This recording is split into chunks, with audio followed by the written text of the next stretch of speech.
Bom dia. Vamos dar início à nossa 7ª reunião da Sala de Crise da região Nordeste. Essa sala de crise foi instituída dentro do plano de contingências da ANA para enfrentamento dos impactos do fenômeno do El Niño. Meu nome é Joaquim Gondim, eu sou superintendente de operações e eventos críticos da ANA e vou coordenar a reunião de hoje. Nossa reunião ela se dará em duas fases. Uma primeira fase, onde teremos apresentações por parte do INPE e INMET, do CEMADEM e do Operador Nacional do Sistema Elétrico, ONS. Uma segunda fase, nós abriremos para perguntas, discussões e comentários. Então, para dar início à nossa reunião, eu pediria ao INPE e INMET para fazer sua apresentação. Morgana, se você puder começar.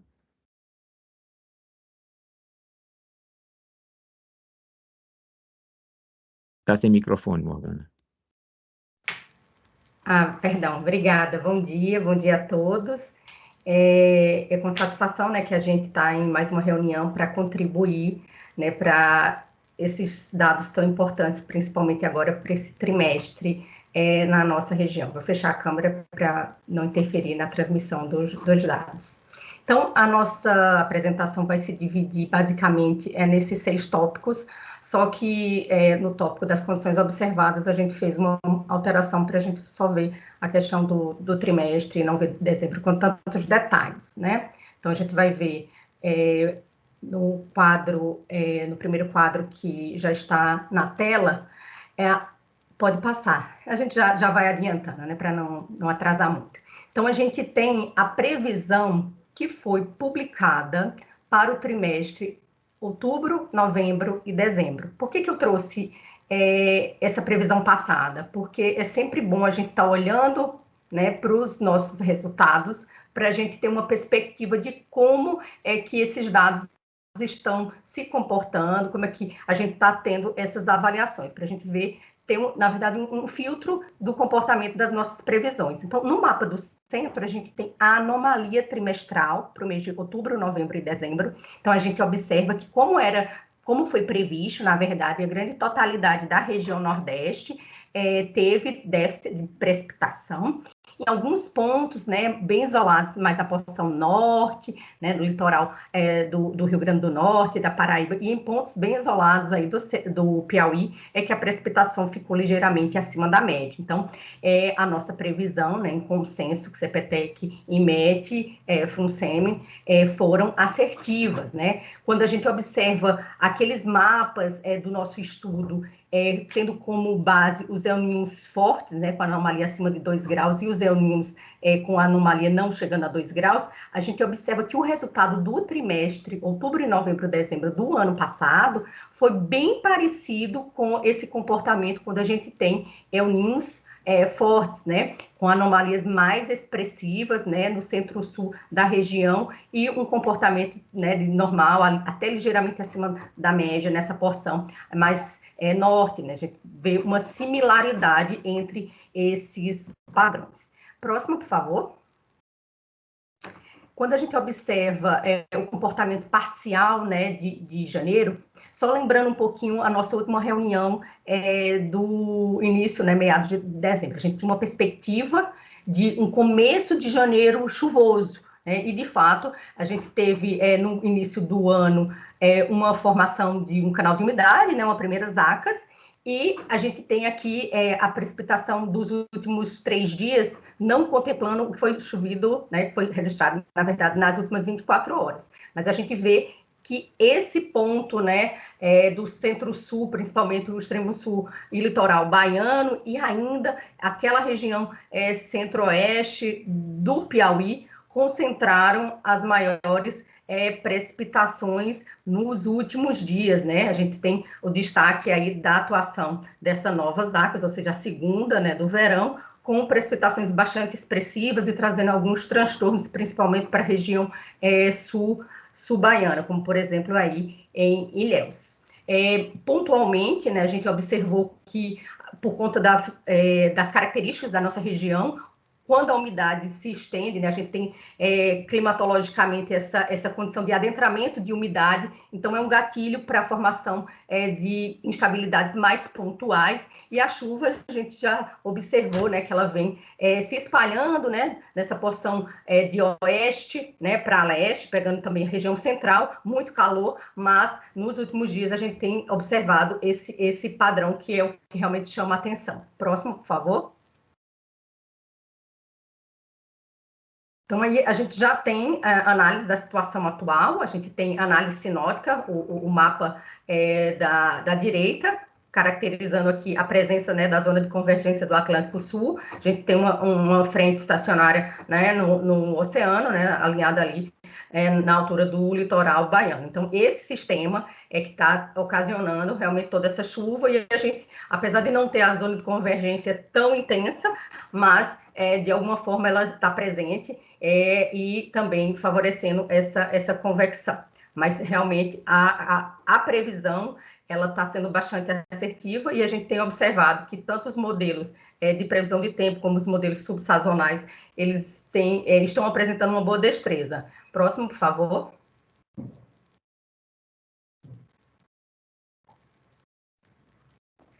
Então, quando a gente olha um pouco mais à frente, até o início de fevereiro, o modelo Cosmo rodado no IMET indica até pelo menos, né, o dia 28, a manutenção, né, dessas ACAs com atividade moderada, forte, mantendo esses volumes mais expressivos na porção mais sul da região Nordeste, avançando um pouco mais para o centro-norte da região, e na faixa mais leste e norte, até pelo menos o final dessa semana, uma condição de chuva, mas chuvas menos expressivas. Quando a gente avança um pouquinho além e vai para o comecinho de fevereiro, né, na verdade, a partir do dia 29, 30, a gente já percebe, o modelo americano coloca isso, que vamos ter, na verdade, a desconfiguração das ACAs,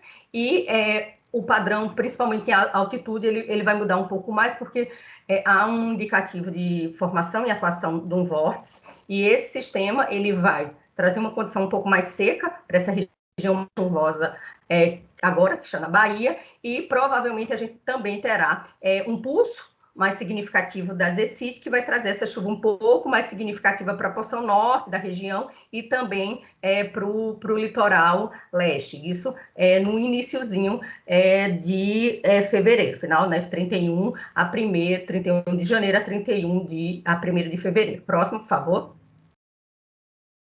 Então, em termos de médio prazo, olhando um pouco à frente, eu tinha até colocado o comparativo do que a gente tinha previsto lá em dezembro, mas a apresentação ficou muito pesada, então eu retirei. Então, eu já fiz esse comentário, que na nossa última apresentação a gente trouxe esses resultados do modelo subsazonal, tanto do CPTEC-INPE quanto do modelo europeu. Ambos tiveram boa destreza, só que agora a gente tem uma certa alteração nessas previsões. Então, quando a gente observa o resultado da previsão inicializada ontem do CPTEC-INPE, ele mostra que entre 7 de fevereiro e 13 haverá uma redução das chuvas, principalmente na porção mais norte, nessa região onde estava mais chuvosa. Os dois modelos apontam essa condição, mas chama realmente a atenção, embora eu tenha falado que no final de janeiro, início de fevereiro, a gente tem a ZECIT atuando um pouco mais, mas essa condição para termos climatológicos não apontam anomalias positivas, né? Ambos os modelos nos trazem isso, e uma condição de diminuição das chuvas, principalmente no sul baiano. Quando avançamos um pouquinho mais, né, sempre lembrando, né, o Marcelo Celu que gosta de falar, quando a gente olha um pouco mais à frente, a gente tem que ter um pouco mais de cautela com esses modelos. Mas olhando um pouco mais à frente, que as ferramentas que temos, né, a gente observa, só voltando um pouquinho mais, obrigada, que de 14 a 20, os dois modelos, né, 14 a 20 de fevereiro, ou seja, a partir da segunda quinzena, haverá novamente uma volta de condições favoráveis a termos anomalias positivas de chuva, principalmente no centro-sul da região Nordeste, incluindo, né, grande parte da Bahia, sul do Piauí, né, toda essa região do Mato Piba. Uma coisa interessante também é esse sinal que ambos os modelos colocam, desde o litoral do Maranhão, né, com um sinal um pouco mais significativo no CPTEC-INPE, e contrário no europeu, e uma condição similar de anomalias positivas de chuva na faixa leste, né, do Rio Grande do Norte até o litoral de Alagoas. Próximo, por favor.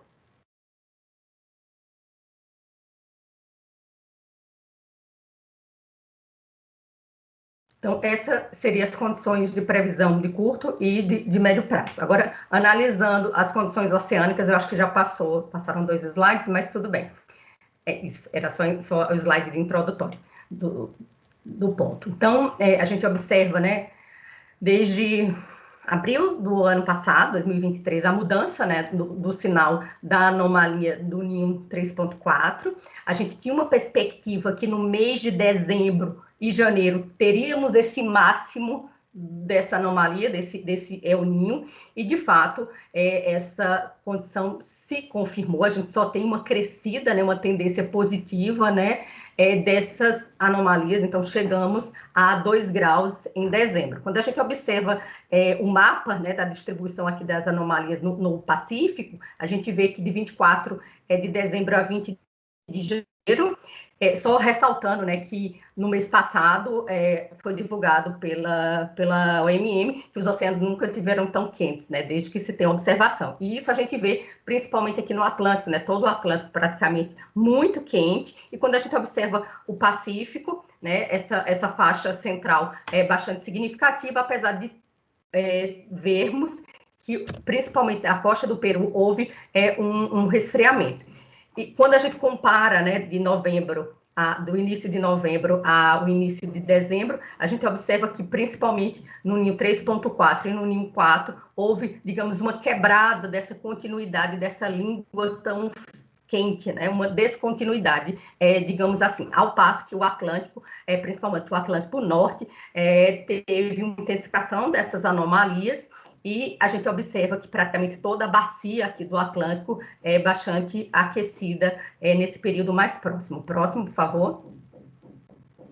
Em termos de avanço, né, dessas anomalias do Ninho, essa figura, na verdade, o mapa é quase que uma repetição da imagem anterior, mas o que é interessante aqui é a gente observar essa linha, né, na verdade, vamos observar aqui desse lado direito, que é o avanço das anomalias mensais em cada ninho, né? A gente tem, apesar de termos chegado a um máximo em dezembro, a gente tem um decaimento dessas anomalias mensais, e quando observamos as anomalias semanais, isso fica ainda mais evidente. Agora, a última que foi publicada, né, no dia 21, indica uma anomalia de 1,25 graus. Então, apesar de termos chegado a esse máximo lá em dezembro, gradualmente há uma tendência de decaimento, embora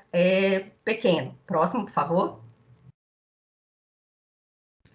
Então, eu sempre gosto de trazer esse quadro que mostra o comparativo, né, dos El Ninhos mais significativos que nós tivemos mais recentemente. Então, quando a gente observa só a anomalia do mês de dezembro, a gente teve 2, né? Mas no trimestre, novembro, dezembro e praticamente em janeiro, a gente chegou a 1,9. Então, já estamos há 2 trimestres consecutivos com anomalias positivas, com uma tendência de El Niño forte, né? Com a configuração de El Niño forte. Próximo, por favor. Então, as previsões oceânicas. Mês passado eu trouxe um comparativo de o quanto essa condição do El Niño permanecer, ela está gradativamente diminuindo, e ao passo que as condições, as probabilidades da Laninha, elas estão subindo. Então, a última previsão publicada, né, do centro da NOAA indicam que no trimestre fevereiro, março e abril, que é um trimestre muito importante, principalmente para a porção mais centro-norte da região nordeste, né, que tem proporcionalmente, que detém as precipitações mais significativas do nosso período chuvoso, ainda continuaremos, né, com o El Niño atuando, 94%. Quando a gente observa a previsão que foi publicada em meados de janeiro, essa é a mais recente, a gente observa que houve uma diminuição de 4%, e à medida que a gente avança, né, para o outono, a gente observa que a probabilidade do El Niño persistir diminui, né, significativamente, ao passo que a gente tem um padrão de neutralidade para o trimestre, principalmente abril, maio e junho, de mais de 70%, né, na previsão divulgada mais recentemente, ou seja, uma tendência de neutralidade. E se observarmos a previsão que foi divulgada em meados de janeiro, a previsão era um pouco maior do que 65%. Ou seja, a gente sempre observa que nas atualizações do centro, principalmente americano, essas previsões de termos um enfraquecimento do El Niño e já um estabelecimento de um padrão de neutralidade para o outono e uma tendência de laninha para o inverno, ela cresce a cada atualização. Próximo, por favor.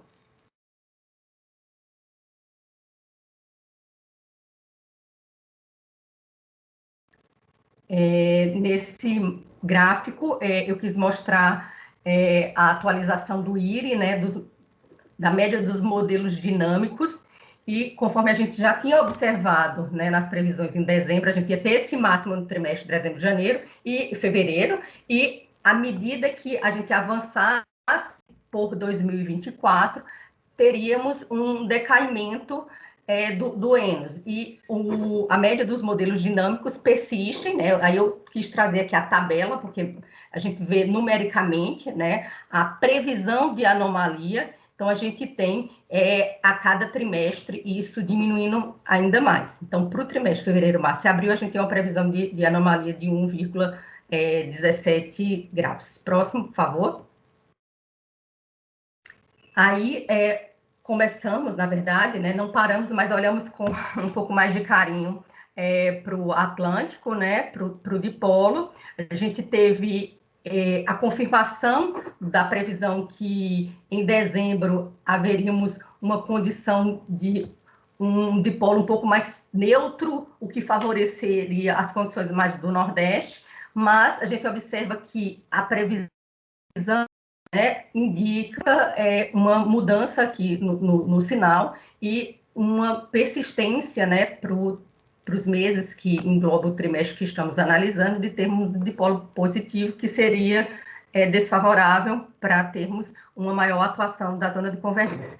Embora, se observarmos as anomalias do Atlântico Norte e do Atlântico Sul, a gente não vê mudanças, diferenças significativas na anomalia. Não seria uma anomalia tão marcante, porque ambos os oceanos estão quentes, sendo que o Atlântico Norte ligeiramente mais quente. Próximo, por favor. Só voltando, por gentileza. Que são os mapas da climatologia, né, de precipitação e de temperatura.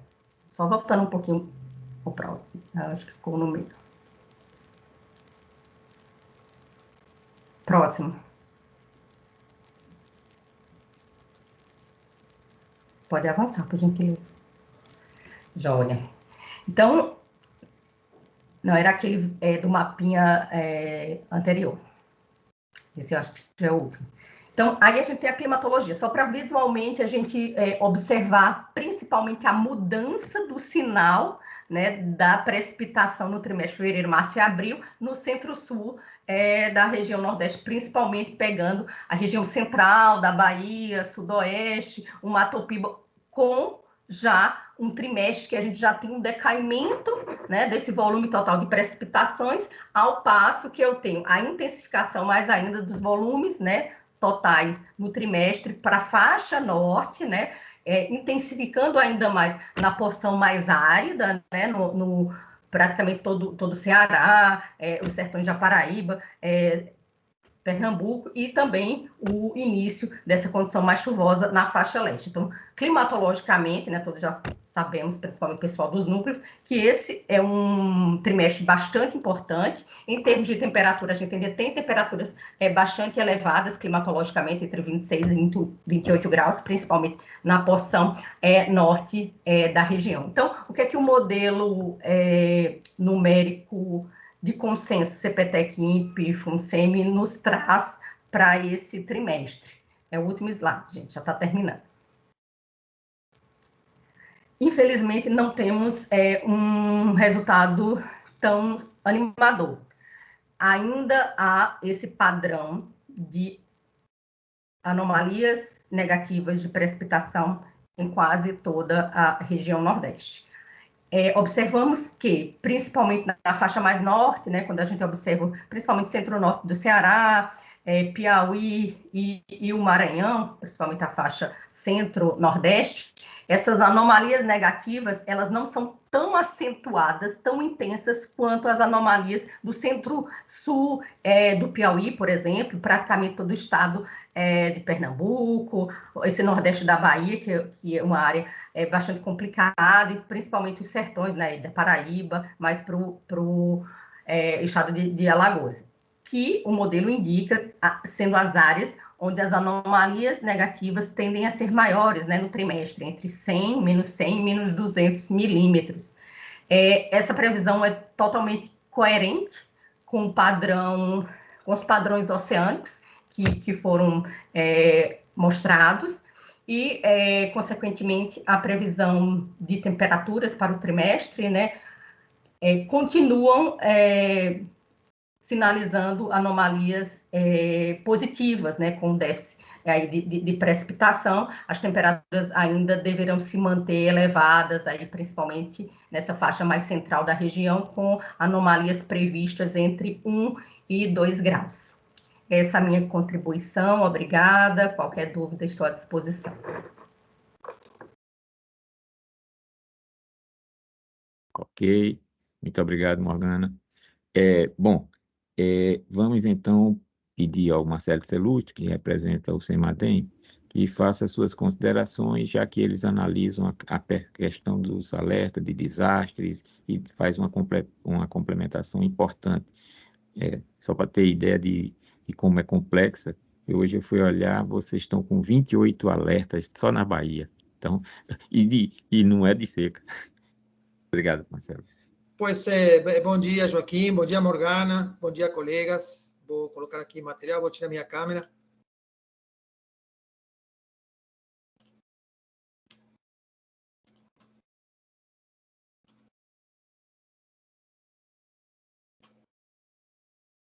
Bom, eu vou tentar complementar, em alguns casos, reforçar em outros, o que a Morgana mostrou, que já foi bem abrangente, bem completo. Basicamente, são as mesmas informações, talvez mostrada de alguma outra forma, e algum outro complemento. Bom, começando pela chuva, né? Só para fazer um contexto mais de um prazo um pouco mais longo, né? Nós temos aqui a precipitação dos últimos 60 dias, e aqui à esquerda está o valor acumulado, tons de azul indicam valores maiores, avermelhados menores. Então, dá para ver que houve uma distribuição bastante irregular da chuva, como normalmente acontece nesta época do ano também. O Nordeste é sempre muito irregular, há muitos microclimas envolvidos nas diferentes regiões. Mas o ponto talvez mais importante aqui é que, se a gente compara essa chuva com a média histórica, olhando os últimos 60 dias, nós temos um predomínio grande de áreas com chuvas abaixo da média, por algumas pequenas regiões aqui na faixa leste, que não é época também mais chuvosa. Mas veja Maranhão, Piauí, Bahia, por exemplo, inclusive o centro-norte de Minas, com chuvas abaixo da média nos últimos 2 meses. Se a gente vai para o período agora mais recente, janeiro, e essa figura está atualizada até o dia 23, na verdade, nas últimas 48 horas, nós tivemos chuvas até volumosas e generalizadas, que em alguns casos pontuais chegaram até 100 milímetros. Então, esse mapa aqui da esquerda, que mostra as anomalias, na verdade, é mais otimista do que aparece aqui. Mas, mesmo assim, já dá para ver, né, olhando janeiro, que aparecem várias regiões com chuvas acima da média. Aqui no oeste da Bahia, no sul da Bahia, no leste de Piauí, Pernambuco, enfim, não há uma anomalia tão generalizada, negativa, como nós víamos nos últimos 2 meses. E outra coisa que mudou um pouco é a frequência da precipitação. Estas áreas que aparecem aqui em verde indicam que a chuva está ocorrendo praticamente de forma diária. Então, tem algumas áreas aqui onde isso não ocorre tanto, mas nós tivemos, em definitiva, uma melhora da situação. Em janeiro, a Morgana comentou, nós tivemos uma primeira zaca, né, a primeira zaca da estação chuvosa do Brasil, né, ela beneficiou a região nordeste. Então, o índice padronizado de chuva, que permite comparar regiões, independentemente de seu regime de chuva, permite comparar com a normalidade, né? Nos dá essa situação. Aqui à esquerda, uma média dos últimos 3 meses, e aqui a média dos últimos 6 meses. Especialmente aqui, se a gente vê um período mais longo, dá para ver como a seca é generalizada, e não apenas generalizada, sino que também severa, né? O valor aqui, -2, significa que escapa muito do valor normal. Não se trata de uma chuva abaixo da média, mas dentro da variabilidade normal da precipitação. Não está muito fora dessa variabilidade normal. Se trata realmente de um valor extremo. Claro, tem outras regiões aqui no centro, onde a situação é menos grave. Mas se a gente vai agora para o gráfico da esquerda e vê os últimos meses, dá para ver um certo abrandamento da situação da seca. Já não predomina tanto a cor vermelha e, pelo menos, cai um pouco o valor negativo do índice. Então, os últimos 3 meses têm sido melhores do que os últimos 6. Claro, a estação chuvosa, obviamente, tem seu período.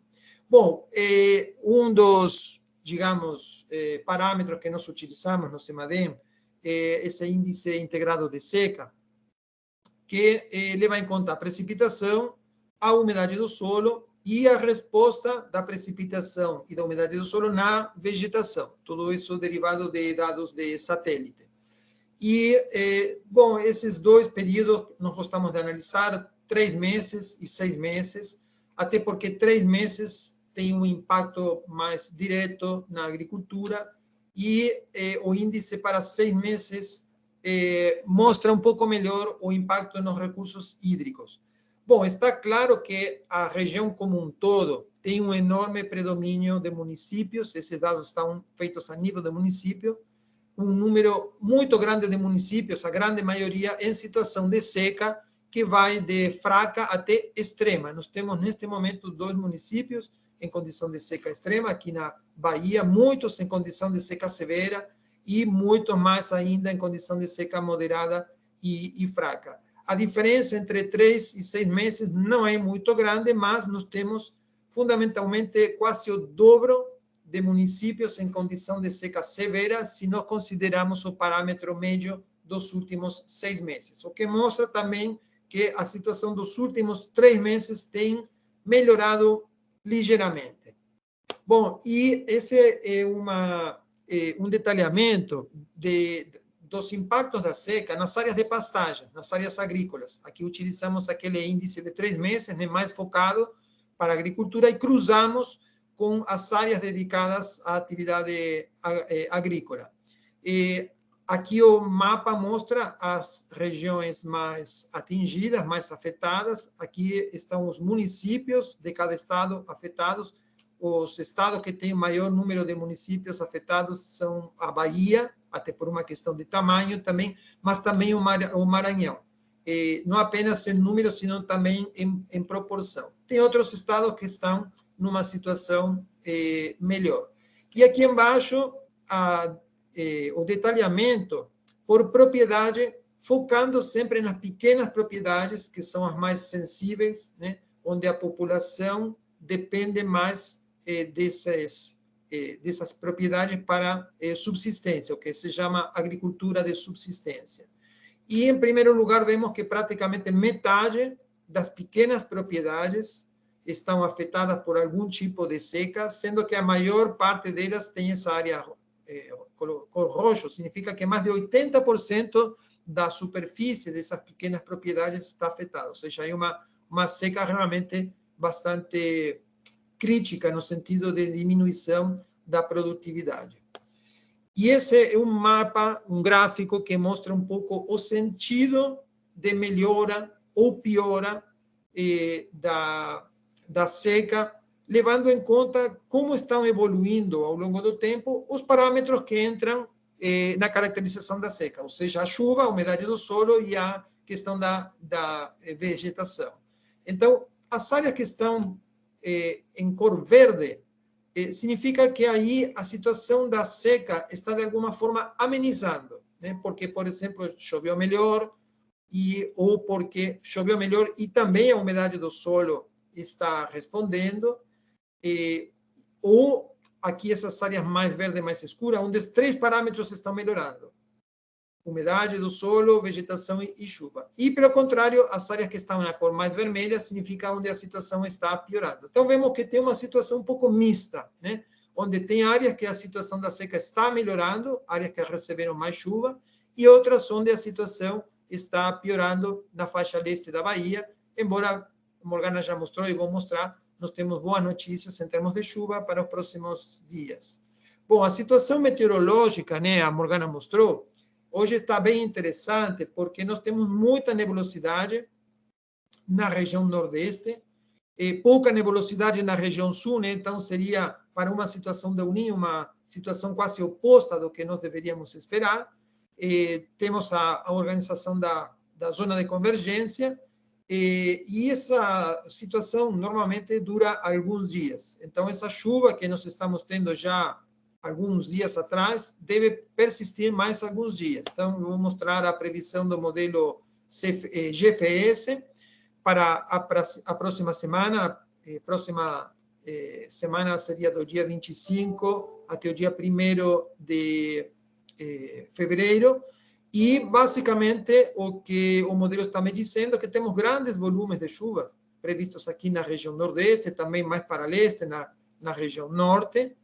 E esses volumes previstos em boa parte da região nordeste estão acima da média, essa área marcada em azul. Então, vejam, norte de Minas Gerais, que não é estritamente nordeste, mas funciona como se fosse, e, fundamentalmente, a Bahia, interior da Bahia, também o sul do Piauí.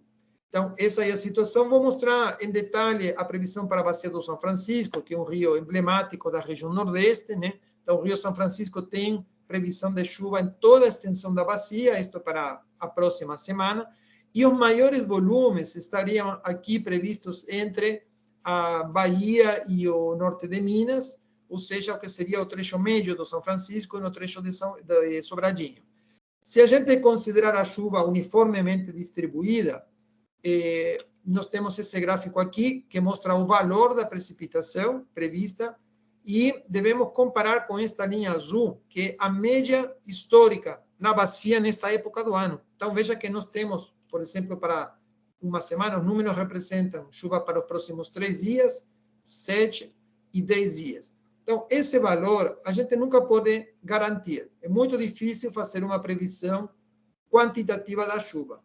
Mas vejam que a curva está bem acima da média. Então, nós temos uma previsão de chuva basicamente o dobro do que chove nesta época. Essas linhas fininhas de cores, de pontos, são as 30 previsões que estão envolvidas nesta média que é calculado a partir destes membros, como nós chamamos. Vejam que todos os membros, absolutamente todos eles, estão indicando chuva acima da média. Então, qualitativamente, nós podemos dizer que a chuva será acima da média, e quantitativamente, o que nós esperamos é mais ou menos o dobro da média histórica, só que com algumas ressalvas, né? O maior volume está previsto para o trecho de Sobradinho. Vejam que aqui a previsão é mais do dobro da média histórica, enquanto que em Três Marias, a parte da cabeceira, a chuva é de em torno da média. Bom, indo um pouco mais para frente, a previsão para a segunda semana, ou seja, 2 a 8 de fevereiro, é alguma coisa mais em torno da média, talvez de normal para baixo, inclusive em alguma região aqui da Bahia, mas juntando as 2 próximas semanas, os próximos 14 dias, nós temos, então, uma situação favorável, com predomínio de chuvas acima da média. Não são totalmente generalizados, né? Aqui essa região deve ter chuvas mais de normal para baixo do normal. Essa chuva segue mais ou menos a rota da convergência intertropical, das ACAS, né?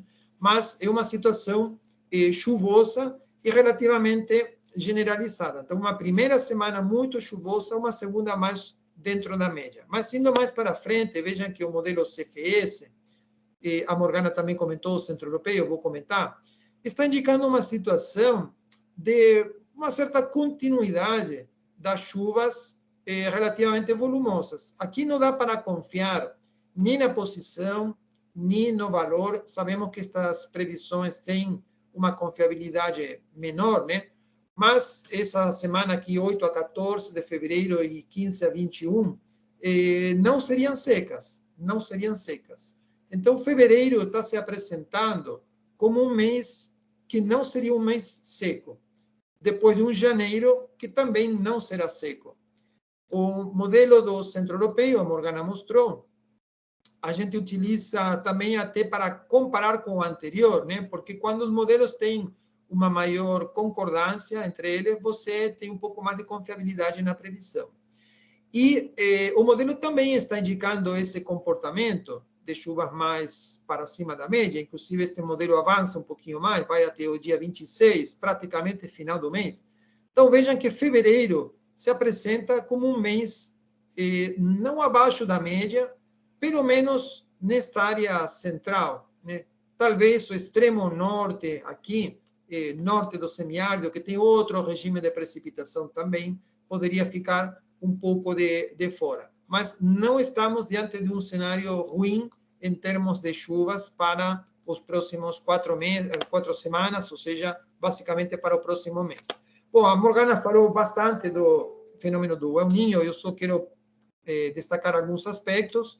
A temperatura hoje na região central, né, isso foi atualizado na segunda-feira passada, está 1,7. Ainda considerado intensidade forte do El Niño, mas caiu muito rapidamente da semana anterior. Na semana anterior nós tínhamos 1,9 e caiu para 1,7, uma queda bastante acentuada. E outro aspecto que é muito importante na região nordeste, como a Morgana mencionou, é o dipolo, né? O dipolo ele está neste momento positivo 0,5, ou seja, aqui mais quente no hemisfério norte do que no hemisfério sul. Isso causa um impacto negativo, embora não muito acentuado. Esse dipolo teve uma intensidade que foi flutuando ao longo dos últimos meses e das últimas semanas. Ele chegou a estar 1,2 graus mais quente no hemisfério norte, no auge da seca da Amazônia, também lá para outubro, novembro, e esse seria um cenário muito negativo. Depois chegou a zerar, há um mês atrás, mais ou menos, como a Morgana também já falou, e agora está 0,5. Mas vejam que, por outro lado, embora o dipolo esteja positivo, que na verdade é digamos, prejudicial para chuvas, está todo o oceano mais quente do que o normal. E um oceano mais quente evapora mais umidade, e na região nordeste, os ventos, sabemos, são sempre de leste. Então, esse oceano quente pode mascarar um pouco o efeito negativo do dipolo. Então, vamos ver, a previsão não está fácil, a previsão climática sazonal, porque nós temos oceanos que estão variando ao longo do tempo.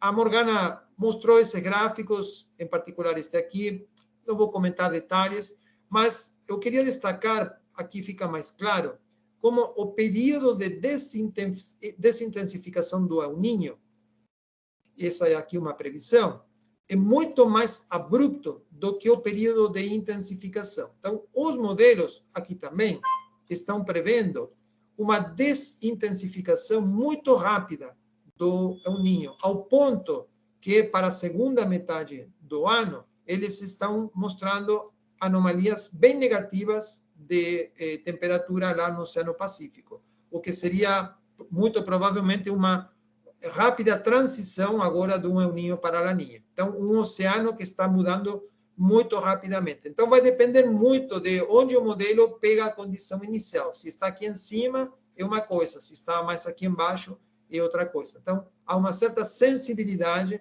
à condição do oceano que os modelos consideram.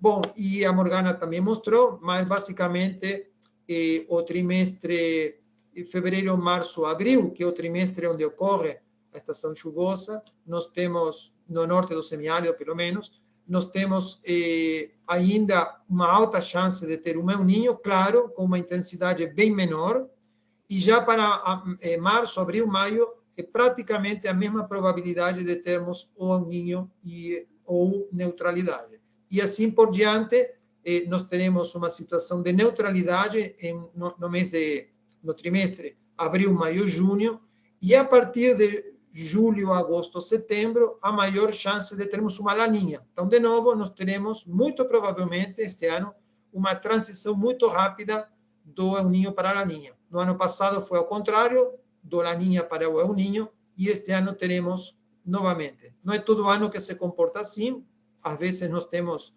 alguns anos consecutivos com neutralidade, ou às vezes temos El Niños ou Las Niñas consecutivos, mas agora nós temos uma sequência de fortes flutuações entre El Niño e La Niña. Bom, e para ir encerrando, eu queria mostrar um conjunto bastante grande de previsões aqui. A Morgana mostrou a do INPE, INIMET e FUNSEME, que é a previsão oficial do Brasil. O CEMADEM não faz previsão oficial, não divulga essa previsão, só comentamos aqui nestas reuniões, mas utilizamos, gostamos de consultar tudo que tem à disposição, e aqui estamos mostrando um conjunto muito grande de previsões de diferentes centros internacionais, e vejam como há discrepância entre os modelos. Então, por exemplo, este é o modelo do Centro Europeu, que está indicando uma situação de chuvas de normal para cima. Aqui o modelo canadense, por exemplo, está indicando chuvas abaixo, igual que o modelo francês. Modelo americano, chuvas acima. Então, se a gente levar em conta apenas um conjunto destes modelos, você pode ir para um lado na previsão ou para outro, dependendo qual seja o modelo que você está escolhendo. Então, bom, eu gosto de mostrar essa figura, que é o que se chama previsão combinada multimodelo. O Centro Europeu faz isso, né, de combinar seus modelos, utilizando um peso que depende do grau de acerto de cada modelo. Então, essa é a previsão dos modelos europeus, do Centro Europeu, na verdade, não são necessariamente de países europeus. Tem modelo japonês, tem modelo americano. Esses são modelos da Organização Meteorológica Mundial. O INPE, por exemplo, contribui com seu modelo para essa previsão, e esses são todos os modelos americanos. E vejam que, e aqui vai diferir um pouco com a previsão oficial do INIMET, FUNSEME e INPE, né?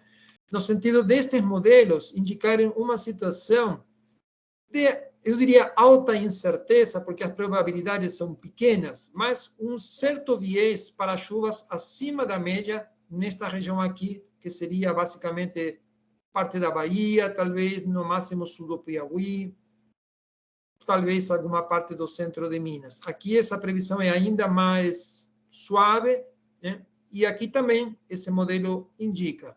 E a área em branco indica baixa confiabilidade, na verdade incerteza, e os modelos estão indicando aqui uma situação de chuvas abaixo da média, mais na parte norte da região nordeste. Há um certo consenso entre estes modelos, mas assim, nós estamos agora num período de maior incerteza, devido à mudança muito rápida do Oceano Pacífico e da oscilação do Oceano Atlântico, né? E que às vezes zera a questão do dipolo, depois volta a aumentar, o oceano está mais quente, então vai depender de como o modelo representa esse acoplamento entre oceano e atmosfera. É realmente uma previsão difícil. Mas o ponto aqui, talvez, mais importante, é que já não temos claramente uma previsão de chuvas abaixo da média. Nós temos uma situação agora de muita mais incerteza, com uma certa possibilidade de ter até chuvas acima da média, ou de normal para cima da média, na parte leste do Nordeste, e sim, talvez, uma maior probabilidade de chuvas abaixo da média na parte norte da região, mas sem a confiabilidade tão alta que nós tínhamos nos meses anteriores. Bom, e para finalizar, nós trabalhamos com cenários para a questão da seca. Esse seria como ficaria a situação até final de fevereiro, num cenário de chuvas 30% abaixo da média, e esse é um cenário com chuvas 30% acima. Obviamente, num cenário de chuvas melhores, nós temos uma diminuição do número de municípios, especialmente nas condições de secas mais severas, né? Severa e moderada. Então, nós passaríamos a ter um grande número de municípios em condição de seca fraca ou moderada, e até alguns que entrariam numa situação de normalidade. Bom, eu diria que, assim, o cenário não vai ser nem um nem outro, porque a previsão não vai ser nem generalizada de chuvas 30% abaixo ou 30% acima, mas eu acho que este cenário um pouco mais brando é realmente possível. Talvez alguma situação intermediária entre o que nós temos hoje e este cenário, especialmente aqui nesta região da Bahia e sul de Piauí, e talvez alguma coisa mais em relação ao que nós temos hoje e este cenário mais pessimista na parte mais norte do semiárido. Bom, isso que eu tinha para falar. Agradeço. Fico à disposição se tiver perguntas. Ok. Muito obrigado, Marcelo.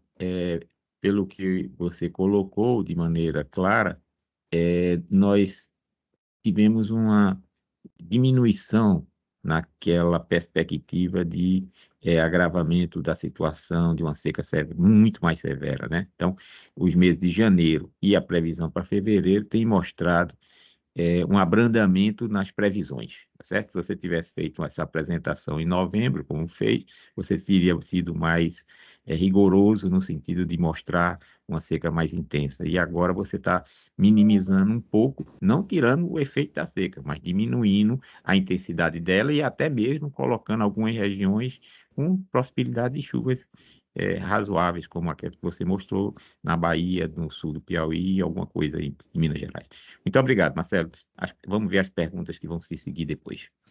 Então, agora eu pediria ao ONS que pudesse fazer sua apresentação, contextualizando, então, essas chuvas, essas previsões, com os cenários que vocês trabalham. Então, Maria, se você pudesse começar. Obrigada, doutor Joaquim. Bom dia a todos. Meu nome é Maria, né? E eu vou trazer aqui, por parte do ONS, uma avaliação, né, das condições sistêmicas específicas da região Nordeste e um acompanhamento dos principais reservatórios que a gente faz controle, opera também nas bacias da região. Próximo, por favor. Pronto. Aqui a gente vai trazer sobre... Próximo, por favor. Um acompanhamento. O acompanhamento, né, geral da região Nordeste. Aqui a gente traz as bacias em que o ONS atua, né, e que a gente tem reservatórios de operação. São as 4 bacias principais, né? A bacia do Rio Parnaíba, onde a gente tem o reservatório de Boa Esperança. Na bacia do Rio São Francisco, onde a gente tem os reservatórios com capacidade de armazenamento de Três Marias, Sobradinho e Itaparica. Na bacia do Rio de Jequitinhonha, a gente tem o reservatório de Irapé. E na bacia do Rio Paraguaçu, a gente também tem o reservatório de Pedra do Cavalo. Então, eu vou apresentar um pouco na sequência sobre as condições, né, de vazões verificadas e a operação realizada nos reservatórios. Nesses reservatórios. Próximo, por favor. Bom, aqui na sequência a gente traz uma introdução geral sobre as condições de armazenamento e de vazão afluente, né, que a gente converte numa grandeza hidroenergética, que é a ENA, Energia Natural Afluente. Começando aqui com um gráfico de ENA específico para a região Nordeste, a gente traz um acompanhamento dos últimos 12 meses, né, desde fevereiro do ano anterior. A gente traz, nessa linha tracejada, a condição de ENA, que seria a média histórica mensal esperada para o respectivo mês, e o que efetivamente verificou nessa linha azul mais escura. Então, para a região Nordeste, a gente tem, como vocês podem observar, né, uma diferença significativa entre as duas linhas, né? Tem sempre uma defasagem aí, que significa que a gente vem verificando constantemente nos últimos 12 meses, muito abaixo do que a gente deveria, né, estar verificando em termos médios históricos. E aí, se a gente damos um período mais recente, né, dado o período de transição do período chuvoso para a região, a gente tem ali os meses de novembro, dezembro, né, e agora o mês de janeiro, e como você pode observar, né, o que a gente tem aqui, o mês de janeiro, a gente começou a verificar uma elevação nas vazões, né, o que é um aspecto muito positivo, né, mas, historicamente, a gente, né, tá com uma elevação das vazões ali. Já deveríamos estar, né, a partir do mês de novembro, quando inicia ali a transição em período úmido, e a gente não verificou. Então, a gente teve aí uma verificação tardia dessas vazões, né? Em termos, em comparação com a média, o que a gente verificou no mês de janeiro até agora foi 42% da média, né? Então, uma situação muito favorável, que se a gente fosse classificar o mês de janeiro com todos os meses de janeiro do histórico de 93 anos que a gente tem, esse seria o 8º pior janeiro do histórico. Então, a gente tem uma diferença ali bem significativa em relação à média. Quando a gente converte agora, né, olhando para a questão do armazenamento que a gente tem, principalmente naqueles reservatórios que eu citei anteriormente, eu vou detalhar um pouco mais, que é onde tem a capacidade de armazenamento na região Nordeste, a gente agrega todo esse armazenamento, né, e converte aqui na energia armazenada, que é uma grandeza hidroenergética, e aí a gente tem um acompanhamento de como é que tem sido essa evolução nos últimos 3 anos. Então, como vocês podem observar, né, os anos de 22 e 23, eles tiveram uma curva ali de armazenamento total e evolução ao longo do ano relativamente similares e numa condição, né, bem mais favorável. Iniciaram o ano ali, né, o ano de 23 próximo de 70%, o ano de 22 um pouco abaixo, e agora a gente está, né, em 24 começando ainda mais baixo. Então, se a gente comparar com os últimos 3 anos, estamos numa situação bem mais favorável. E a gente passou, né, a maior parte no mês de janeiro com energia armazenada em torno ali dos 50%, só agora vocês podem observar, né, a gente, com essa elevação das vazões, que foi mais recente, eu vou mostrar mais na sequência, a gente está começando a recuperar esse armazenamento e essa linha vermelha está com uma inclinação ali um pouquinho positiva, que, né, de maneira geral, é algo muito, muito benéfico, né, e a perspectiva é que essa linha evolua um pouco mais para a gente recuperar os armazenamentos nos reservatórios da região. Próximo, por favor. Aí agora eu vou trazer um detalhamento, né, de um acompanhamento da operação nos principais reservatórios que a gente opera, e aí a gente traz aqui as principais grandezas, né, hidrológicas e energéticas de acompanhamento, de armazenamento, desculpa. A gente traz aqui na linha azul a vazão, que tem verificado afluente aos reservatórios, na linha vermelha a prática de defluência que tem sido realizada, e na linha preta, o volume do reservatório e o volume de espera, né, que, ainda que dadas as circunstâncias atuais, né, é um planejamento anual, então a gente faz um cálculo e deixa um volume de reserva para um eventual cheio no reservatório, que é essa linha em cinza. A gente vai começar com a Bacia de São Francisco, então, começando com a cabeceira, né, da bacia, a gente tem um reservatório de Três Marias, e como vocês podem observar, na linha em azul, a gente só veio verificar uma elevação das afluências, né, um pouco mais significativas, já agora no início do mês de janeiro, né, e aí vocês podem observar nessa linha azul, a gente partiu ali de uma vazão em torno de 300 metros cúbicos por segundo, e chegamos a uma vazão superior a 1.000, né, esse pico de vazão todo foi mais no início do mês, agora a gente já está numa recessão, né, a gente não verificou uma continuidade dessas vazões, né, mas o que a gente verificou no último dia 23, que é onde a gente tem observado, foi uma média afluente de 487. E como prática, a gente tem praticado, né, em torno de 300 metros cúbicos por segundo, respeitando as restrições atuais que a gente tem. E em função de a gente ter verificado, né, uma vazão mais favorável em relação ao que a gente está praticando, né, a gente está praticando menos do que está chegando, o reservatório começou a recuperar, né, a partir do início do mês de janeiro. Uma recuperação muito sutil, né, a curva com inclinação relativamente leve, mas a gente está recuperando em função da vazão que está chegando para a gente, né. O último dado que a gente verificou no dia 23, o reservatório de Três Marias estava com aproximadamente 53% de armazenamento, né. A gente comparar ali no início do gráfico, que também é o início do mês de janeiro do ano passado, né, é uma situação realmente completamente diferente, a gente está bem abaixo ainda. Próximo, por favor. Passando para o reservatório de Sobradinho, a gente traz um gráfico similar, não é?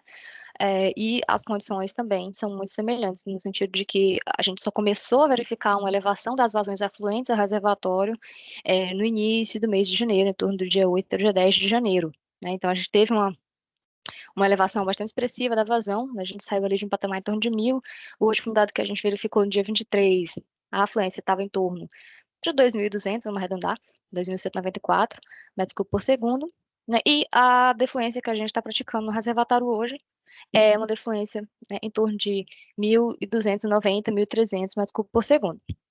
E, similarmente, né, em função da gente ter finalmente começado a verificar vazões mais significativas, né, e superiores ao que a gente tem praticado de defluência, o reservatório começou, né, muito timidamente a recuperar o volume, né? A gente está com essa inclinação positiva aí na linha preta, que é o armazenamento atual do reservatório. Então, no último dia 23, o que a gente tinha no reservatório de Sobradinho era um volume de aproximadamente 53%. Próximo, por favor. Bom, dando sequência, o último reservatório da Bacia do São Francisco que a gente tem também uma capacidade de armazenamento é o reservatório de Taparica, né? Embora muito menor do que os últimos dois. O reservatório de Taparica tem uma característica peculiar, né, que a gente tem um controle de cheias, né, mais restritivo, digamos assim, né? Vocês podem observar na linha cinza, a linha de volume de espera do reservatório, ela está em torno de 55%. Então, a gente passa a maior parte do período úmido com esse valor limite máximo, né, para manter o nível do reservatório. O que a gente tem verificado de volume atualmente, né, é 42%, então abaixo do volume a gente opera ali com uma variação do volume relativamente pequena no reservatório de Taparica nesse período, né, ficando ali em torno de 40 a 55 que é o volume de espera.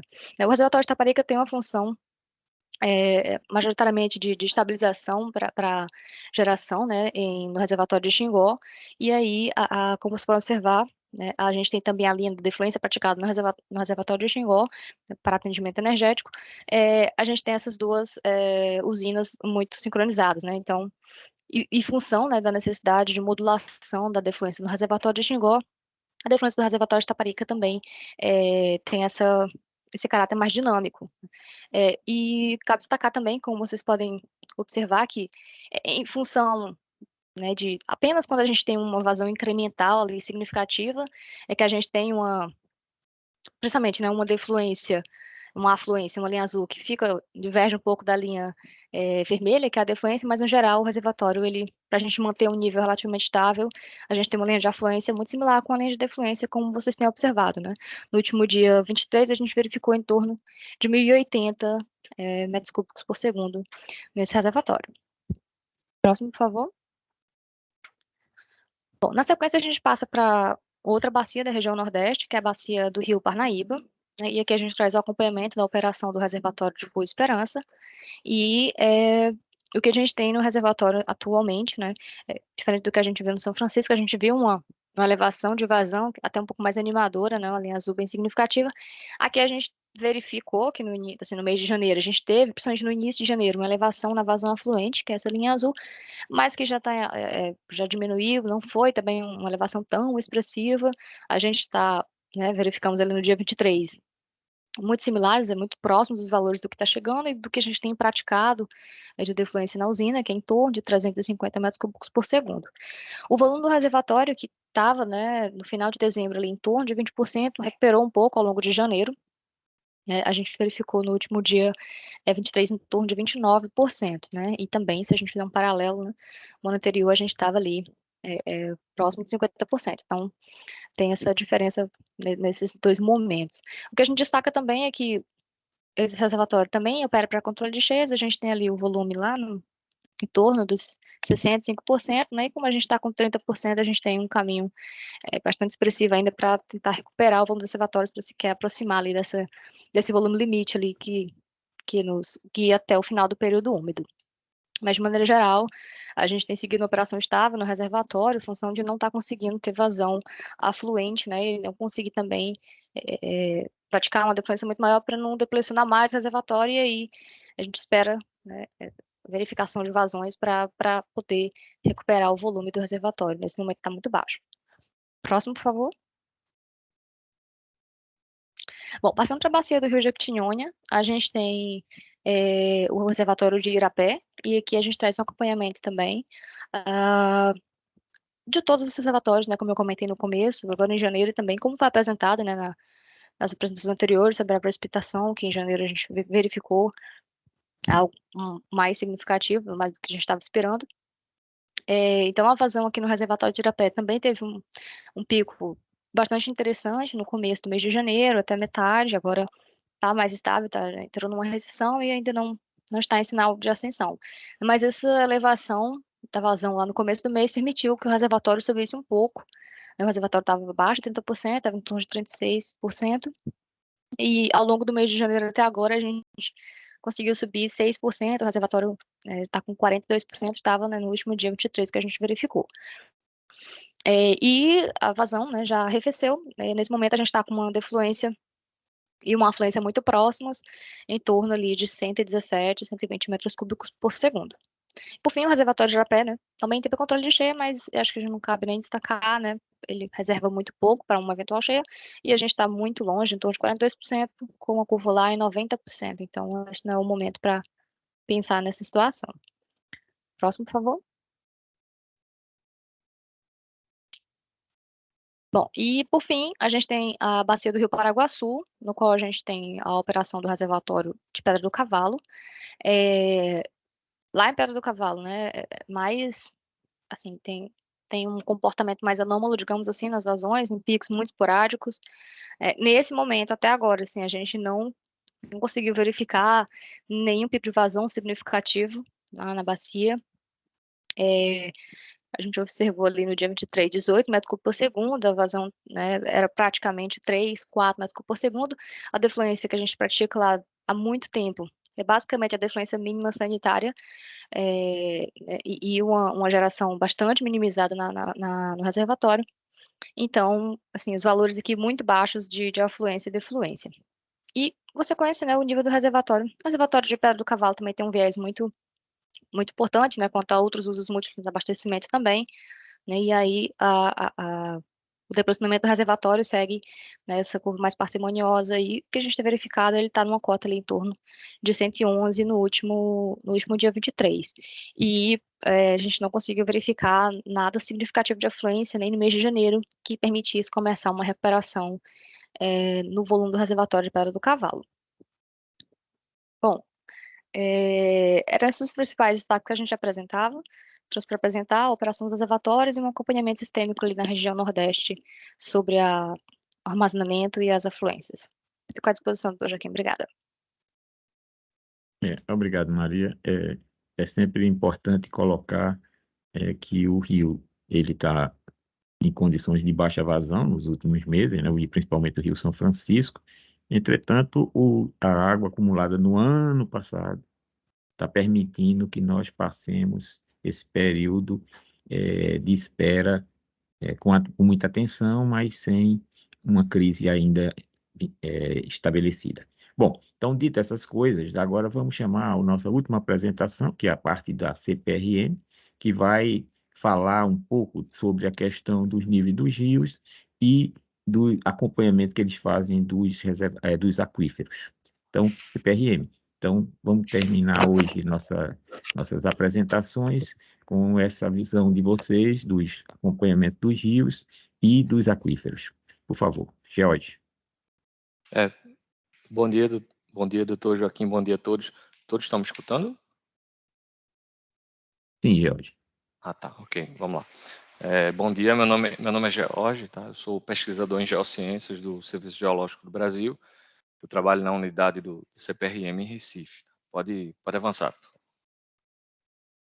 Assim como eu apresentei na última reunião, vou falar um pouquinho sobre as vazões de alguns dos principais rios aqui do Nordeste, como está o comportamento também do nível dos aquíferos e iniciativas que podem fazer a diferença em um eventual cenário de concretização de um El Niño severo nessa região. Tá? Para avançar. Inicialmente sobre vazões dos rios, vamos conferir alguns gráficos. Tá? Pode avançar. Pessoal, o que esses gráficos nos revelam? Veja bem, assim como foi já mencionado em apresentações anteriores, a gente teve chuvas na região, tá? E exemplo aqui, se vocês olharem os gráficos da região superior da parte esquerda, vocês vão ver que há algumas bacias da região do Piauí, especificamente ali o Parnaíba, houve chuvas e houve uma elevação do nível dos rios, tá? Os rios ali que fazem parte também da região oeste da Bahia também choveu um pouco, então elevou o nível desses rios, tá? Os rios que também fazem parte da região um pouco mais a leste também estão razoavelmente dentro da normalidade. Então, considerando a região como um todo, a gente pode dizer, e todos esses gráficos que eu estou apresentando aí para vocês, a gente pode dizer que o nível para essa época do ano, para o início de janeiro, considerando as chuvas que aconteceram recente, tá? O nível desses rios estão dentro da normalidade. Não dá para a gente, levando em consideração a bacia do Rio Gugé, Parnaíba, a região ali alguns rios da região do Matopiba, a parte sul da Bahia, a região de Zona da Mata do Nordeste. Não dá para a gente cravar categoricamente que esses rios estão com um nível muito abaixo do normal. Não, pelo contrário, tá? Em alguns, inclusive, estão até no nível até de médio para médio alto, tá? Isso, repito, vou repetir, é um momento para hoje, reflexo das últimas chuvas que aconteceram nessa região, tá? Daqui a 15, 20 ou 30 dias, ou na próxima reunião, pode ser que eu tenha outro diagnóstico, mas a fotografia do momento é que a maioria desses rios, eles estão dentro da normalidade, tá? Eu não, só para fazer uma ressalva também aqui, eu não estou falando da parte do sertão, que é a parte central do Nordeste, não, que pega ali a região oeste de Pernambuco, oeste da Paraíba, Ceará. Alguns desses rios, eu não coloquei o gráfico, porque o que vale mais é o percentual que já está armazenado nos reservatórios dessa região. Mas os rios que são perenes, tá? Os rios que são perenes no Nordeste, a gente pode afirmar hoje que a maioria do nível deles está dentro da normalidade, tá certo? Então, pode avançar o gráfico aí, por favor. A gente vai abordar um pouquinho aqui agora, pronto, sobre o nível dos aquíferos. Aí está um recorte de alguns poços que eu selecionei, tá, para apresentar para vocês. E esses poços, eles contemplam região que faz parte também da bacia do Parnaíba. Alguns poços estão situados em Pernambuco, outros no sul do Ceará, alguns na região norte do Rio Grande do Norte e alguns ali na região norte de Minas Gerais, sul da Bahia. Tá? Vamos efetivamente, peguei de várias regiões para a gente ter uma ideia do todo, de maneira geral. Pode avançar. O gráfico dos aquíferos, a gente tem que lembrar que o nível dos aquíferos ele tem uma resposta muito lenta em relação à precipitação. Então, não adianta a gente, por exemplo, querer ver o efeito imediato da precipitação que causou uma alteração no gráfico dos rios, que eu mostrei anteriormente. Não adianta a gente querer ter o efeito disso de imediato já no aquífero, porque essa evolução do nível é lenta, tá? Então, não dá para a gente ver o efeito. O que a gente pode perceber é que ao longo de 2024, o nível dos aquíferos, a maioria deles, né, considerando toda essa região, eles continuaram lentamente diminuindo um pouco, tá? Mas não dá para a gente saber o efeito disso no curtíssimo prazo, por exemplo, de uma reunião para outra, tá? Subiu muito, ou o nível diminuiu bastante, não dá para ter esse efeito, mas o que eu posso dizer é que, por exemplo, na região na região ali do Gurgé, o nível ele desceu, mas alguns pararam até, o nível do poço parou até diminuir, alguns até tiveram um leve incremento. E outros continuaram a tendência de descer, mas descer mais lentamente. Então, o que a gente pode afirmar é que o nível do poço ele diminuiu pouca coisa além do que já tinha diminuído em relação à nossa última reunião. Tá? E o efeito dessas chuvas recentes, a gente provavelmente só vai ver um pouco da elevação desses níveis na próxima reunião, tá? Que é o efeito dessa chuva. Não dá para ter esse efeito de uma semana para outra. Mas o que eu posso dizer basicamente é que, de maneira geral, os níveis diminuíram pouca coisa ou alguns até estabilizaram, tá? Pode avançar. Assim como eu falei na reunião anterior também, a CPRM ela tem uma rede de poços que, num eventual cenário severo de El Niño, um agravamento da seca, eles podem ser utilizados para abastecimento, inclusive de carro-pipa e socorro à população.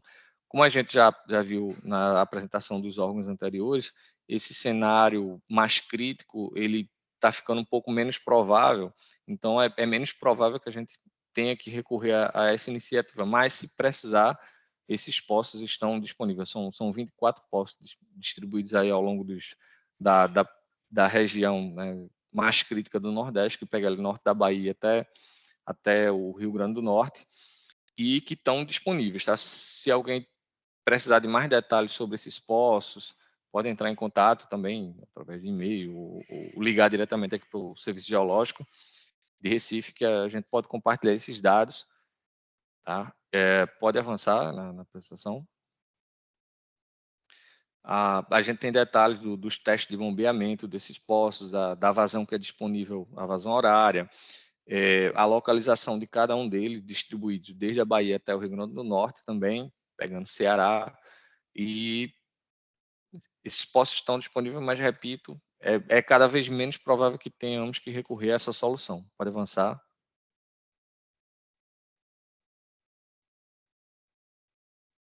Também a gente tem cada equipamento que está instalado em cada poço, as características físico-químicas da água desses poços. Pode avançar. Pode avançar novamente. E é isso, pessoal. Resumindo, eu agradeço pela oportunidade, mas para hoje, resumidamente, é que os rios estão dentro da normalidade, tá? Obrigado. Ok, muito obrigado, George. Bom, então vamos entrar na segunda fase da nossa reunião, que são comentários e falas das pessoas que aqui estão participando. Antes disso, eu vou só agendar a próxima nossa reunião, que nós estamos fazendo com a periodicidade mensal. Então, nós vamos agendar para o dia 22 de fevereiro, é uma quinta-feira, às 10 horas. 22 de fevereiro, às 10 horas, é a nossa próxima reunião, se nada de anormal acontecer. Então, 22 de fevereiro, às 10 horas. Então, eu pergunto agora, nesse momento, se algum dos participantes gostaria de fazer algum comentário ou alguma indagação sobre as coisas que estão acontecendo. Nós estamos vendo que a região ela vai ter comportamento diferente, não vai ter um comportamento uniforme. Vamos ter reuniões que ainda que estão apresentando uma probabilidade de ter uma seca mais intensa, principalmente lá para o Piauí, Maranhão, e outras que vão até ter uma condição até melhor, que é o leste, por exemplo, da Bahia, como foi mostrado aqui. Então, eu passaria a palavra para o Xisto, que gostaria de fazer algum comentário. Xisto, por favor. Bom dia. Vocês estão me ouvindo? Sim, Xisto, se você puder se identificar para as Certo, pessoas lhe certo. conhecerem. Bom dia. É porque eu não estava tendo feedback. Bom dia. Bom, meu nome é Xisto, eu sou geógrafo, professor da Universidade Federal de Campina Grande, na Paraíba, tá certo? Parabenizar pela preocupação que foi feita com relação à questão de se fazer um diagnóstico, né, no sentido preventivo e também no sentido mitigador, né, para tentar resolver situações que poderiam ter o desdobramento do efeito do El Niño, mas conforme os relatos que estão pontuando e conforme a gente vem acompanhando nos noticiários e em pesquisas que a universidade também vem fazendo, a gente vê que o cenário ele está sendo modificado, está havendo uma tendência de modificação. E isso nos reporta a questão, e eu sou, só para justificar, eu também sou recifense, tá? Eu trabalhei muito tempo em Recife e a gente tem sérios problemas durante o período de chuva lá intensa. Qual é a minha intervenção? Primeiro, é saber como está sendo pensado, né, esse cenário, porque a sala, salvo engano, e aí se eu estiver equivocado, por favor, pode retificar sem problema nenhum, tá certo? Salvo engano, a sala é para tratar da questão do El Niño, mas a gente vê todos os anos se repetindo problemas relacionados à questão de desastres naturais, principalmente nas cidades. Então, se há algum posicionamento no sentido de mudança, né, do propósito, alteração para adequação. E, em segundo, se há alguma preocupação, e aí eu acho que é da Agência Nacional de Águas, de se criar uma espécie de aplicativo, de algo que possa repassar para a população essas informações que vocês passaram tão bem aqui, com tantos grafos, com tanta informação. E só para não ficar muito prolixo, só para saber se existe essa tendência, essa preocupação de otimizar a informação para a população, até mesmo no sentido de alertas. Tá bom? Então, obrigado, bom dia. Obrigado, Xisto. Vou começar pela segunda parte da sua indagação. A agência ela tem incentivado a criação nos estados de salas de monitoramento ou sala de situação. Eu, recentemente, por exemplo, na terça-feira, participei da reinauguração da sala de situação do Piauí, lá em Teresina. Então, essas salas funcionam como locais adequados para a disseminação das informações que aqui são prestadas. Então, cada estado tem seu órgão de meteorologia local, que faz a tradução do que tudo que foi apresentado aqui para uma visão local, para Brasília não ficar falando do que vai acontecer em Recife, tendo a APAC, por exemplo, de Recife, em melhores condições de fornecer essas informações. A nível nacional, nós temos o CEMADEM, que aqui apresentou, que emite os alertas de desastres naturais. Então, eu aconselho você entrar na página do CEMADEM e ver todos os aplicativos que são muito ricos, tá certo? Sobre a questão dos desastres e os alertas. Como eu disse, só na Bahia hoje, o CEMADEM emitiu 28 alertas de chuvas intensas. E temos também a CPRM, que tem seus sistemas de alerta. Então, todas essas coisas se somam, tá certo? É um esforço nacional. E essa sala foi ativada para a questão do El Niño. E nada impede que, em algum momento, havendo alguma situação extraordinária, nós criarmos uma sala, como já criamos, para algum evento de chuva, que possa vir a ser ativada para acompanhar uma frequência como nós estamos acontecendo. As chuvas de Recife, eu também sou pernambucano, acontece 2 dias depois, acaba, e aí? Tá certo? Numa sala como essa, teria que ser muito preventiva. Bom, então eu coloco essas informações para você, no sentido de termos essas melhores informações disponíveis. Essas informações ficam nos canais do YouTube da ANA e podem ser acessadas para toda a população.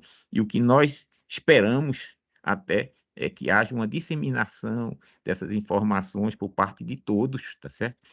Para que as pessoas que não estão assistindo a essa reunião possam ter acesso a essas informações. Mas eu diria que, fundamentalmente, que esses alertas que você está assim sugerindo, eles são feitos sim pelos governos dos estados, que têm salas de situação, salas de acompanhamento muito bem montadas, que fazem essa transmissão do que aqui é colocado, até com mais informações, para a população dos seus estados.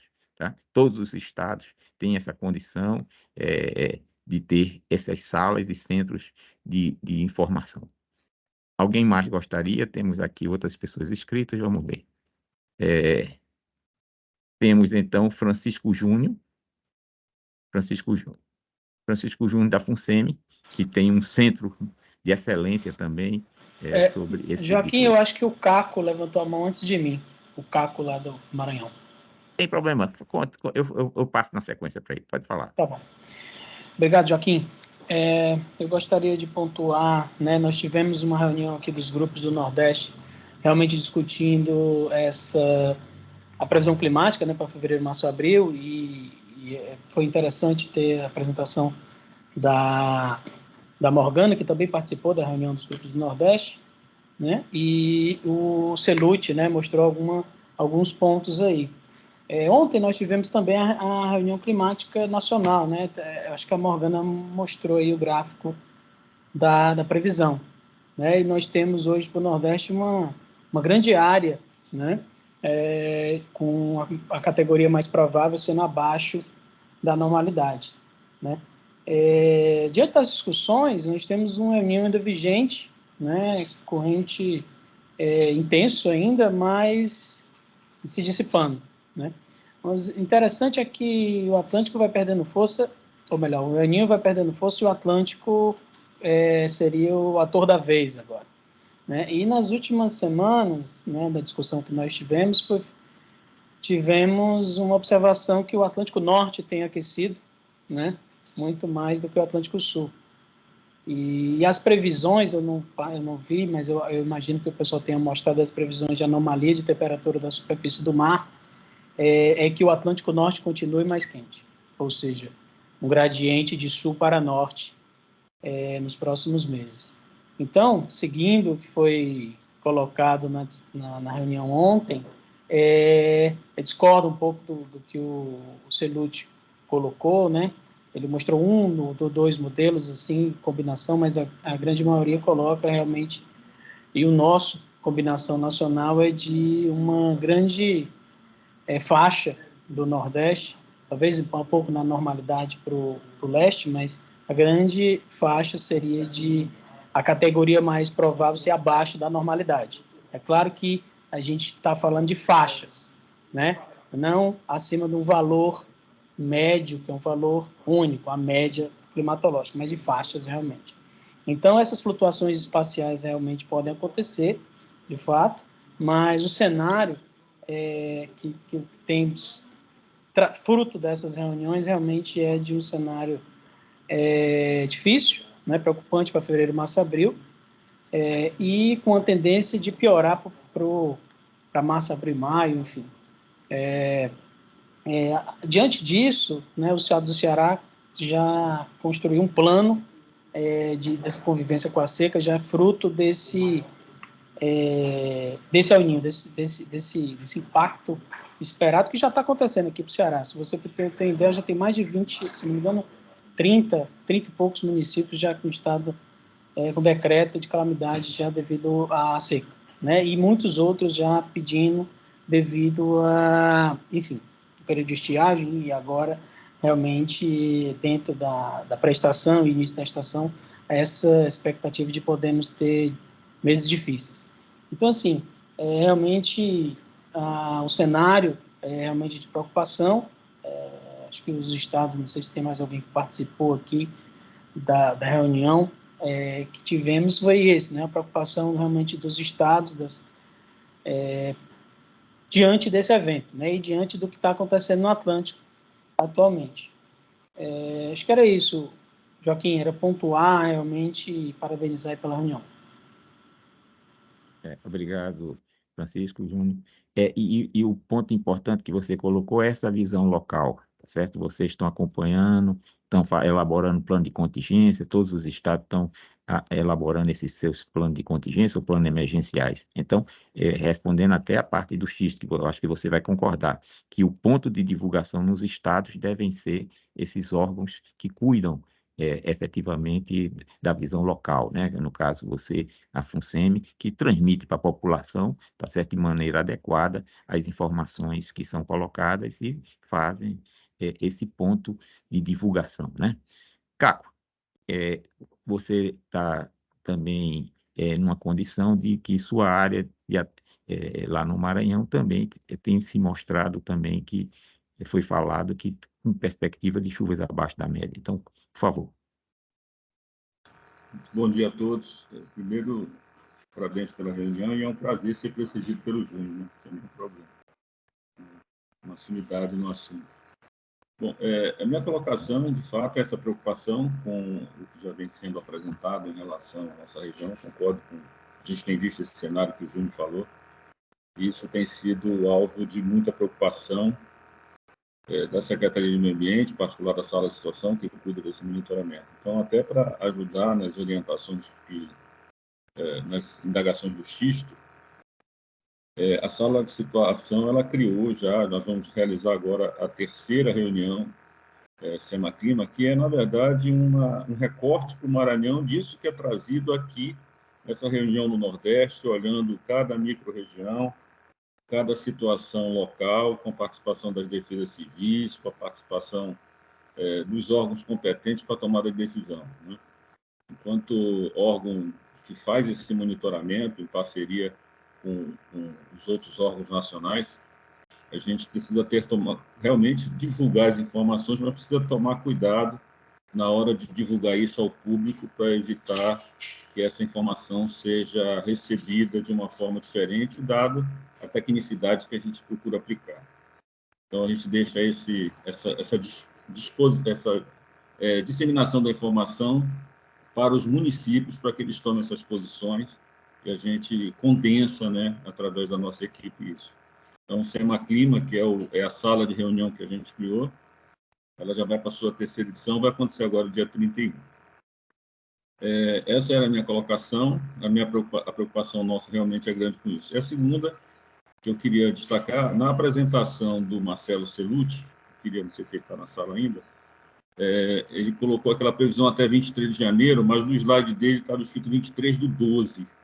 Só na hora que ele disponibilizar esse material, eu acho que ele deve ter sido só um meio de digitação para ajustar isso, né? Eu acho que ele quis falar 23 de janeiro, né? Era só isso, Joaquim, muito obrigado a todos. Parabéns novamente.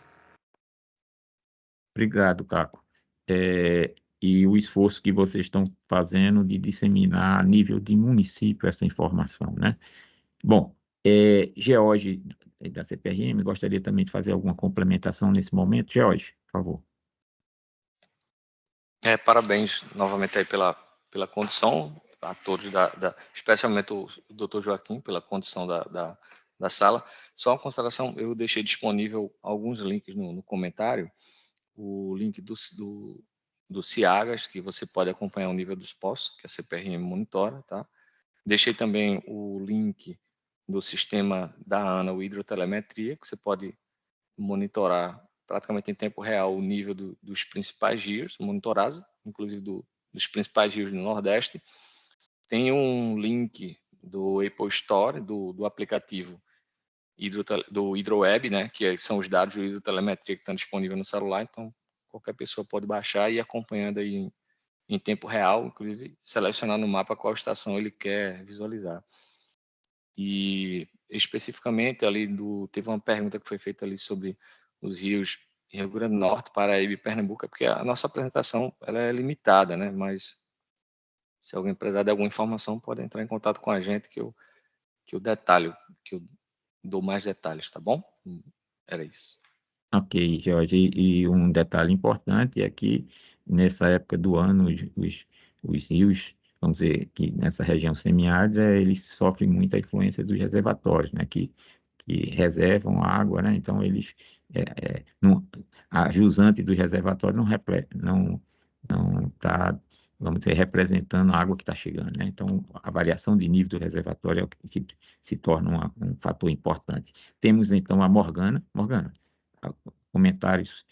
Você também participou da reunião com os estados do Nordeste, você pode aprofundar mais um pouco. Eu só queria acrescentar, Joaquim, a questão da dificuldade que essa previsão, né, tendo em vista alguns aspectos, como o Marcelo Celucci falou e o Francisco Júnior. E uma coisa importante na dinâmica da atmosfera, mas na questão mais técnica, seria que a gente está vendo uma mudança no padrão, né, de temperatura, de anomalias, muito rápida, muito significativa, e os modelos, eles não conseguem captar, né? Ainda temos limitações, ainda temos muito o que avançar. Outro aspecto importante é a questão dos oceanos mais quentes, que isso implica maior disponibilidade de energia, e por conta das características da nossa região, a gente tem isso como um gatilho para que, quando tenhamos dinamicamente alguma situação favorável a formar convecção, essa convecção se forme e pontualmente ocorra precipitação mais forte em determinadas áreas, né? Como a gente fala, o Nordeste ele tem grande variabilidade espacial e temporal da chuva. Eu só queria pontuar em relação ao aspecto dos avisos meteorológicos especiais. Eu acho que a gente tem hoje um avanço muito grande, né, no Brasil, muitos esforços sendo feitos, e eu acho que, de alguma forma, a gente tem que tentar juntar forças e tentar organizar isso um pouco melhor. Acho que a gente tem muita gente boa, né? Gente com boa vontade, e só para contextualizar a questão dos avisos meteorológicos especiais do IMET, né? Todos os dias a gente tem um briefing, e os nossos avisos, eles têm uma conotação mais generalista. Como assim? A gente analisa, né, todas as ferramentas que temos e vemos uma área provável onde essa precipitação, né, no caso da chuva mais forte, possa ocasionar algum dano, algum evento mais significativo, também em relação a ventos, enfim. A ideia seria que localmente os estados refinassem essa previsão. Então, enquanto a gente não tem uma ferramenta institucional para organizar isso, eu, como servidora da instituição, né, me colocar à disposição, né, eu sempre estou em contato com o pessoal das secretarias, das salas de situação, principalmente do Piauí, de Sergipe, pessoal aqui de Pernambuco, para a gente tentar refinar essa informação e tentarmos passar para a população uma informação que não dê tanta divergência nem tanta confusão.